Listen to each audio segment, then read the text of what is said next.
Vamos abrir a Bíblia em 2 Timóteo, capítulo 3, versículo 16. Talvez é o 3,16, depois de João, capítulo 3, versículo 16, que representa a Bíblia. A mensagem de João 3,16 é uma abreviação da mensagem de salvação. E 2 Timóteo 3,16 é a fonte dessa mensagem. Obrigado, diaconisa Raquel, pelo serviço na direção do culto. Diz assim a palavra de Deus: toda a escritura é inspirada por Deus e útil para o ensino, para a repreensão, para a correção e para a instrução na justiça. 17. Para que o homem de Deus seja apto e plenamente preparado para toda boa obra. Numa versão mais clássica, toda a escritura é inspirada por Deus e útil para o ensino, para a repreensão, para a correção, para a educação na justiça, a fim de que o homem de Deus seja perfeito e perfeitamente habilitado para toda boa obra. Vamos orar. Aqui está, Senhor, a tua palavra mais uma vez, teu servo, a tua igreja e o teu Espírito Santo. Edifica, Senhor, o teu rebanho, em nome de Jesus. Amém. Hoje celebramos, então, o dia da Bíblia. Já foi nos apresentado o histórico desta data, graças a Deus, que colocou no coração de um homem a importância de termos uma data específica para homenagear ou adorar ao Senhor pelo privilégio de termos as Escrituras em nossas mãos. Pastor Israel falou na terça-feira passada sobre as traduções da Bíblia e fundamental todo o ensino. Eu quero estimulá-los a procurarem o link. Vamos subir, possivelmente, Josué, no canal da PIBA no YouTube, para todos terem acesso. E ele fala da importância da Bíblia ser acessível. A tradução da Bíblia, ela, para o português, na linguagem que ela foi traduzida, ela comprometeu a acessibilidade e o entendimento de muitas pessoas, por causa da linguagem formal. E a Sociedade Bíblica do Brasil, não somente a Sociedade Bíblica, que é recente, mas os tradutores da Bíblia têm trabalhado para facilitar a compreensão das Escrituras para o nosso coração. Líamos tradicionalmente João Ferreira de Almeida, depois veio a versão revista e corrigida, revista e atualizada, depois a NVI, a nova versão internacional, a nova tradução na linguagem de hoje, uma leitura ainda mais fácil para nós, um pouco questionado na sua forma de interpretar algumas passagens. E a mais recente, se não me engano, a nova versão transformadora, também com uma linguagem acessível, e a NAA, que é a nova Almeida atualizada. Lá em casa eu adquiri 6 Novo Testamento com Salmos e Provérbios, da NAA, e o nosso propósito é, como família, lermos todo o Novo Testamento, Salmos e Provérbios, justamente por ser uma linguagem menos formal. E a tradução da Bíblia para uma linguagem mais simples tem um único objetivo, meus irmãos: o objetivo de tornar a leitura compreensível. Qualquer pessoa precisa ler a Bíblia, mas precisa entendê-la, né? E o objetivo das traduções é justamente isso, dar essa facilidade. Agora, é claro que nós estamos falando de um livro milenar, escrito há séculos atrás, em culturas diferentes, né, em regiões diferentes, idiomas diferentes, por homens diferentes, níveis de classe social, lugares diferentes, em períodos diferentes, e hoje estamos em 2024 praticamente, então está aí a necessidade também de aplicarmos aquilo que é eterno da palavra para os dias de hoje. Então nós precisamos ler a Bíblia e trazer as suas verdades, os seus princípios para o nosso dia a dia, para a nossa vida, né? Então é um privilégio nós termos a Bíblia no nosso idioma. É um privilégio. Graças a Deus por isso. A Bíblia, ela é o livro mais publicado do mundo, é o livro mais lido do mundo, mas também é o livro mais perseguido do mundo. Intolerância, fogueiras na sua história e também ataques. Esta semana, inclusive, está nas redes sociais uma cena onde duas pessoas, não vou entrar em detalhes, mas fazendo uma apresentação, insinuando imoralidade, pegam a Bíblia, rasgam a Bíblia. E, meus irmãos, não precisamos nos espantar com isso, porque isso não é novidade. A história da Bíblia apresenta a indignação e o ódio que a sociedade anticristã tem contra a Bíblia. Fruto de um desrespeito em ser uma opinião, uma posição, em ser a verdade de Deus, que fundamenta a cultura judaico-cristã do nosso Ocidente, mas que vem literalmente de encontro aos valores morais de uma sociedade pervertida, uma sociedade sem Cristo, onde nós um dia fizemos parte. Vale lembrar, nós não somos melhores que a sociedade, nós somos frutos da graça de Deus, que um dia esse evangelho chegou até nós, e por isso apenas é que nós estamos aqui. E agora a nossa missão é dar continuidade à propagação desse evangelho. Mateus capítulo 28, ide por todo mundo, pregai o evangelho a todas as nações, ensinando-vos a guardar esta mensagem, estas coisas que vos tenho ordenado. Então nós somos a voz de Deus aí fora, mas a mensagem que precisa sair dos nossos lábios é a palavra de Deus fiel, como ela é. E para isso, como bem disse a irmã diaconisa Raquel, nós temos a escola bíblica dominical, não como a única fonte de aprendizado, mas que nós podemos aproveitar, desfrutar, usufruir, para então aprendermos um pouco mais da interpretação, historicidade da Bíblia. Desejando aprofundar-se ainda mais, nós temos seminário teológico. Eu, quando entrei no seminário, eu não entrei para sair pastor. Eu entrei porque muitas pessoas, por eu ter sido uma pessoa pública em Cuiabá, muitas pessoas vinham perguntar para mim sobre a Bíblia e eu não sabia absolutamente nada. Então eu falei, eu preciso estudar mais.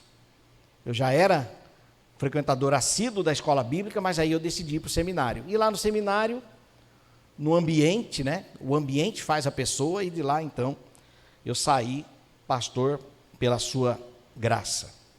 O relativismo moral e a frouxidão dos padrões morais vou ler de novo. O relativismo moral é a frouxidão dos padrões morais, e é ele quem precisa retornar à substância moral fundamentada na Bíblia, ao invés de torná-la aguada, sem nutriente, sem sabor e sem vida. Há propostas para a atualização da Bíblia, já dizem que a inteligência artificial já escreveu uma nova Bíblia, então nós possivelmente teremos que comprar Bíblias mais antigas para estocar, para termos acesso à mensagem do Evangelho como tem sido preservada até os dias de hoje, comprovado aí pelas escrituras de Qumran, encontrada em 1947, textos de Isaías, e fazendo uma comparação daquelas cópias antigas com o texto de hoje, fiéis. Mensagem de Cristo preservada pela sua graça e para a sua igreja. Então, neste dia, onde celebramos a Bíblia, eu apresento 3 razões pela qual devemos considerar toda a Bíblia em toda a nossa vida. Eu nem disse o tema desta mensagem. Toda a Bíblia, toda a vida. Então, quais são as 3 razões pela qual devemos considerar toda a Bíblia em toda a nossa vida? A primeira razão é porque ela é a revelação de Deus para nós. O texto que nós lemos diz: toda a Escritura é inspirada por Deus. 2 Timóteo capítulo 2, versículo 16. Toda a Escritura é inspirada, não parte dela apenas. Existem aquelas passagens onde tem escritos nomes de gerações que às vezes a gente quer pular, mas ali também é a mensagem de Deus para nós. Não apenas o Antigo Testamento, ou então o Novo Testamento, porque agora com o Novo Testamento se anula o Antigo Testamento, não. Toda a Escritura, diz o apóstolo Paulo, é inspirada por Deus. A inspiração é a unidade na diversidade, não na adversidade, mas a diversão de livros na Bíblia, as diferenças de contextos, onde esses livros, essas cartas, epístolas foram escritas, mas há uma unidade em toda esta diversidade. Ela foi escrita em um período de mais de 1.100 anos, e em tempos diferentes, regiões diferentes, línguas, culturas, homens diferentes, e ainda assim há uma harmonia completa. Isto a faz então ser a palavra de Deus. Toda a Escritura, ela é inspirada por Deus. A palavra de Deus também, ela é revelação de Deus para nós, porque ela é profética. Imagine o Senhor, aquele que conhece toda a história até o fim, se revelando então aos homens. É natural haver profecias no meio do caminho, porque ele já conhece a história. Então, há profecias que já foram cumpridas, muitas delas, mas ainda há profecias que precisam ser cumpridas. Então a Bíblia, ela é profética. Centenas de profecias já se cumpriram, e nós podemos então lê-la com a convicção de que se trata da revelação de Deus para nós, porque ela mesma confirma que ela veio de Deus. Como bem disse a irmã Raquel, escrita por homens, mas inspirados por Deus, o que a torna única, na unidade, da sua mensagem. 2 Pedro, capítulo 1, versículo 20 e 21, diz assim: sabendo primeiramente isto, que nenhuma profecia da Escritura, deixa eu ler aquela versão ali, antes de mais nada, saibam que nenhuma profecia da Escritura provém de interpretação pessoal, pois jamais a profecia teve origem na vontade humana, mas homens falaram da parte de Deus, impelidos pelo Espírito Santo. Então, toda a Bíblia, ela é revelação de Deus para nós, porque ela é a palavra de Deus, ela é o poder de Deus, ela tem vida em si mesmo. A simples leitura da Bíblia transforma bêbados em lúcidos, transforma desonestos em íntegros, adúlteros em santos, fiéis, transforma ateus em crentes. Então nós podemos afirmar que a Bíblia ela é infalível, inerrante, suficiente e tudo que está nela cumprirá. Louvado seja o nome do Senhor pelo acesso que nós temos à sua palavra. Por que devemos considerar toda a Bíblia em toda a nossa vida? Segundo ponto, a segunda razão é porque a sua utilidade abrange todas as áreas da nossa vida. O texto diz: toda a Escritura é inspirada por Deus e útil para o ensino, para a repreensão, para a correção, para a educação na justiça. Qual área da sua vida você está precisando de ajustes? O estudo da Bíblia ele é proveitoso para pelo menos 4 maneiras diferentes. Primeiro, o objetivo de doutrinar.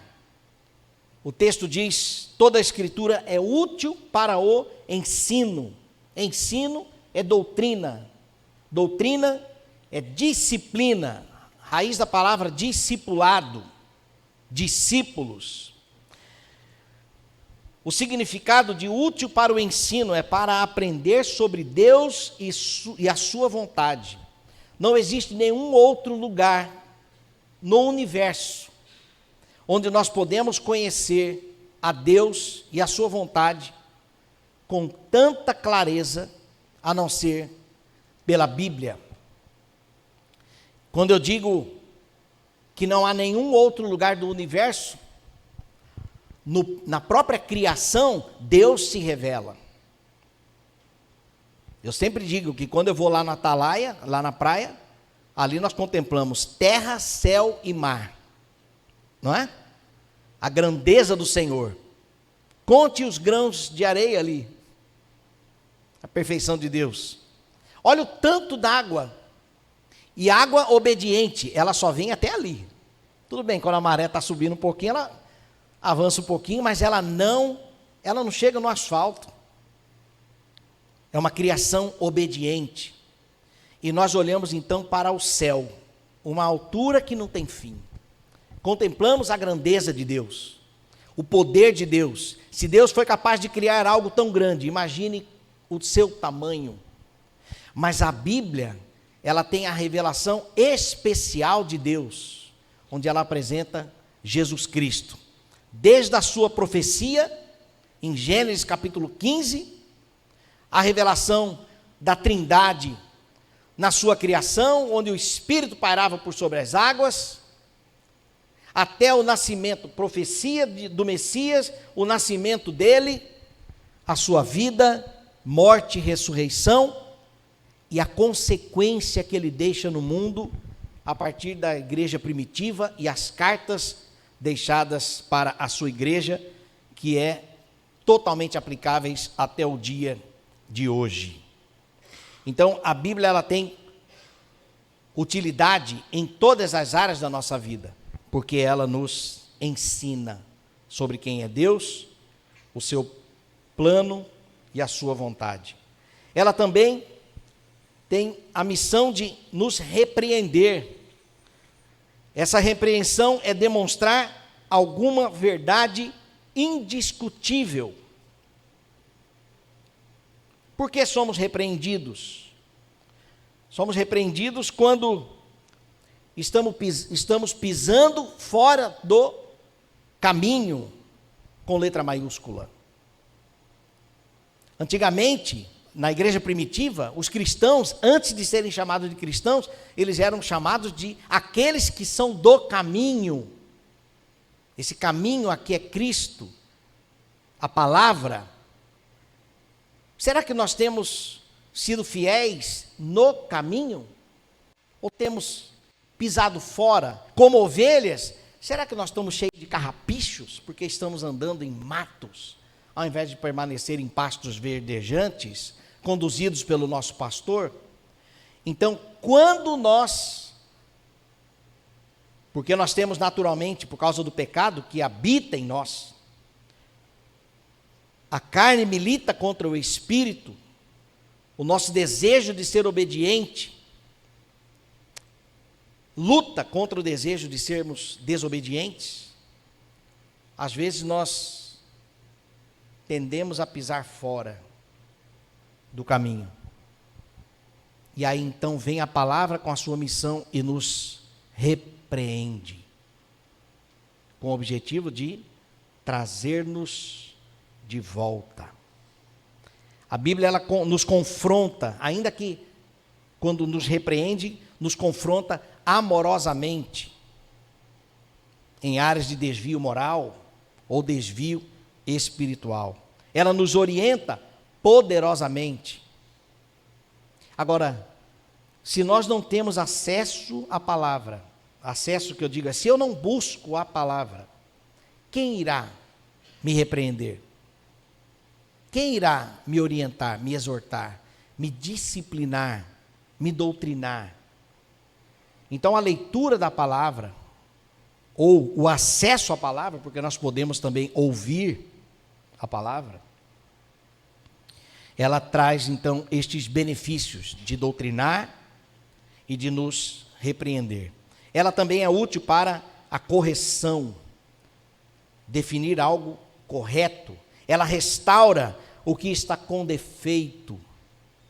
Às vezes uma perspectiva que nós temos da vida, um entendimento que nós aprendemos quando criança, ou o impacto que nos trouxe um trauma, um medo, e nós enfrentamos a vida enraizados naquele medo de rejeição, medo de traição. Mas a Bíblia ela vem e restaura o que está com defeito. Aquele que bebe, não beba mais. Aquele que rouba, não roube mais.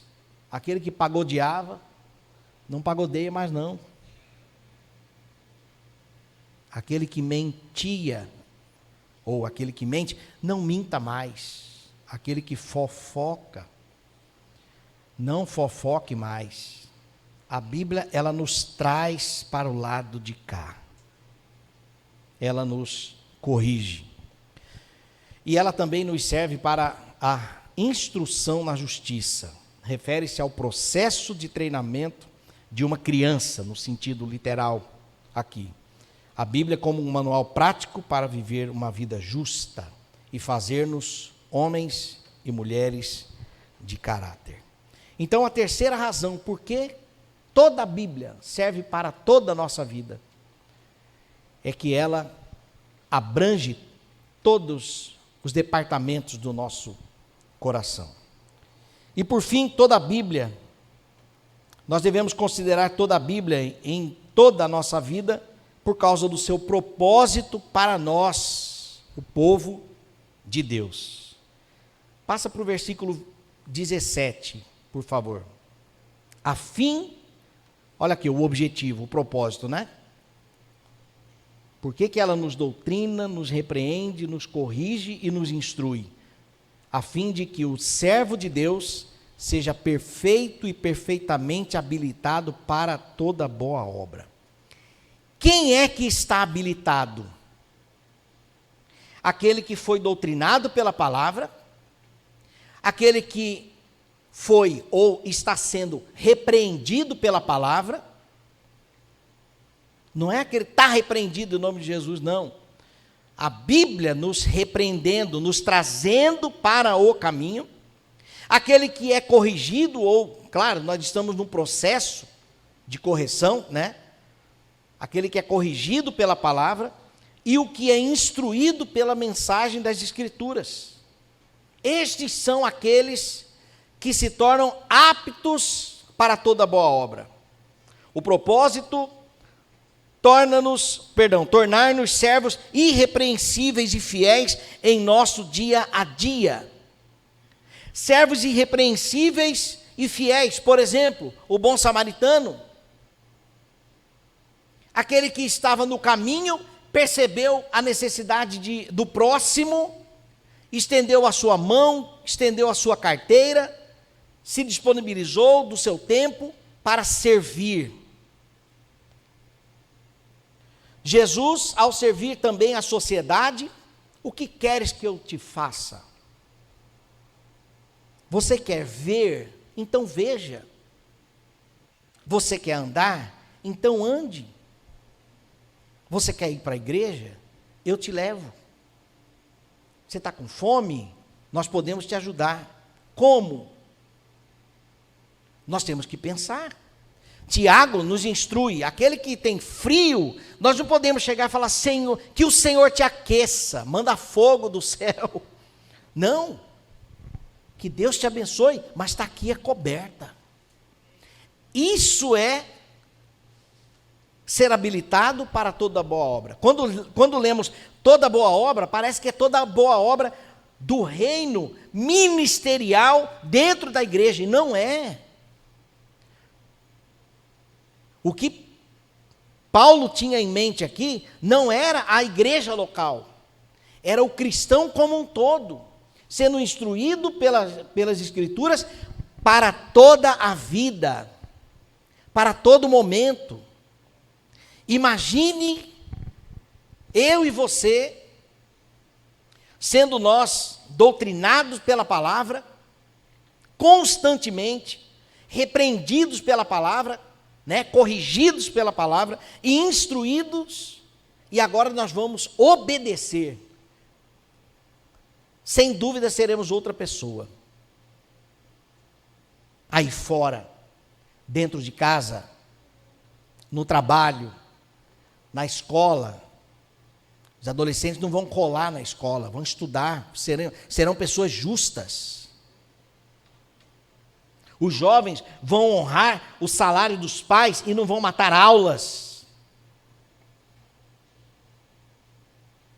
Nós seremos prudentes no falar, dentro de casa, fora de casa. Então, os frutos que a Bíblia proporciona é para sermos perfeitos e perfeitamente. Perfeitos não é aqui que nós seremos pessoas que não cometem pecado, tá? É perfeitos para a boa obra. E perfeitamente habilitado, para toda boa obra. Filipenses capítulo 2, versículo 14 a 16 diz: fazei tudo sem murmurações nem contendas.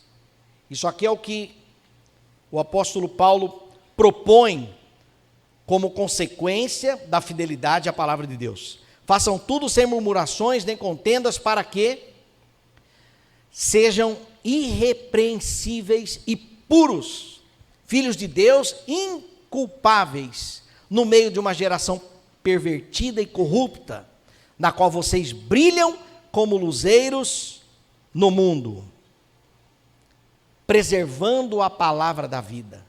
Assim, no dia de Cristo, poderei me gloriar de que não corri em vão, nem me esforcei inutilmente. Vale a pena ser fiel à palavra de Deus? Vale a pena. Por quê? Porque no dia do Senhor, lá nós perceberemos que todo o nosso esforço para sermos fiéis à palavra não foi em vão. Não foi em vão. É fácil, gente? Não é. Mas em nenhum momento a Bíblia diz que é fácil.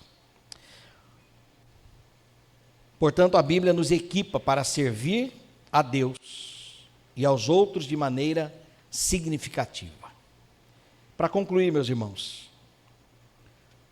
o propósito de Deus é a interação com Ele, mediante a sua palavra. Isto é adoração e relacionamento. O propósito de Deus é a integração com a igreja. Isto é comunhão e discipulado. E o propósito de Deus é a integridade pessoal. Isto é santidade e obediência. É isto que a palavra de Deus nos proporciona.